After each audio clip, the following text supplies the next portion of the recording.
متحدہ workers front C B اے کے زیر اہتمام سب ڈویژن نارتھ ناظم آباد ٹاؤن کے ڈی اے پر ایک جنرل ورکر اجلاس کا انعقاد کیا گیا۔ اجلاس میں متحدہ ورکرز فرنٹ سی بی اے کے جوائنٹ سیکریٹری شاہد جمال سی بی اے کے تمام ذمہ داران کو اپنے سب ڈویژن میں آنے پر خوش آمدید کہا۔ اس موقع پر جنرل سیکریٹری وسیم ابراہیم نے چارٹر ڈیمانڈ کے حوالے سے بتایا کہ اب تک کی پیش رفت اور اس کے چیدہ نکات بیان کیے اور سرکاری یونین کے جھوٹ اور فریب کے بارے میں بھی ملازمین کو آگاہ کیا، جبکہ صدر ندیم یوسف نے ریفرنڈم کے حوالے سے بتایا کہ اب تک کی کورٹ میں جانے والی پیش رفت کے حوالے سے ملازمین کو اعتماد میں لیا اور ملازمین کو بتایا کہ کسی طرح سرکاری یونین ملازمین کو بیوقوف بنا نہیں سکتی، جبکہ آخر میں متحدہ ورکرز فرنٹ سی بی اے کے چیئرمین ارشاد خان نے واٹر بورڈ کو نجکاری کے خلاف دائر کی گئی پٹیشن کے بارے میں ملازمین کو آگاہی فراہم کی اور سندھ حکومت اور سرکاری یونین کسی طرح واٹر بورڈ کے ملازمین پر شب خون مارنے کی تیاری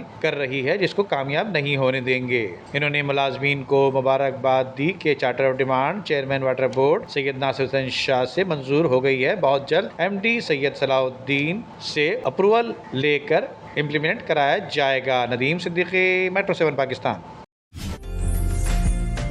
عمدہ میں پکائیں اور جی بھر کے کھائیں۔